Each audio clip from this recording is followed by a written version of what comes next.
ဒုက္ခ8မျိုးကိုတပည့်ဆက်ကြတရားတော်မှာဒါတွေဟာမင်းတို့ကြိုက်เสียမကောင်းတဲ့အရာတွေပဲဒါတွေကိုမင်းတို့ကြိုက်နေကြတယ်ဒါတွေဟာတကယ်ဒုက္ခတွေပဲ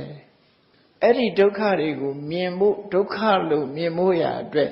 ဟောဒီမေဇိမာပฏิပဒါလမ်းကြောင်းအတိုင်းကျင့်လို့သူဆိုလို့တယ်ဒါရင်လားလို့ဆိုဒီဒုက္ခတွေကသူ့အတူဖြစ်နေတာမဟုတ်ဘူး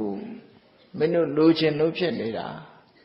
ယာယံတဏပောနုဘူဟိကနန္ဒီရာဂသာဂတာဆိုကြိုက်နေလို့ဖြစ်နေတာအဲ့ဒီကြိုက်နေတဲ့တဏတွေဟာဒီဒုက္ခကိုထုတ်လုပ်နေတဲ့အရာတွေဖြစ်တယ်လို့အမှန်တရားတွေကိုမြင်လိုက်ပြန်အဲ့ဒီအခုပြောတဲ့ဒုက္ခကြီးခန္ဓာ၅ပါးဆိုတဲ့ဒုက္ခကြီးချုပ်ငြိမ်းသွားမှဆင်းရဲဒုက္ခဆိုတာလွတ်မှာအမှန်တရားမငြိမ်းသေးသမျှတော့ရှိနေဥမှာပဲ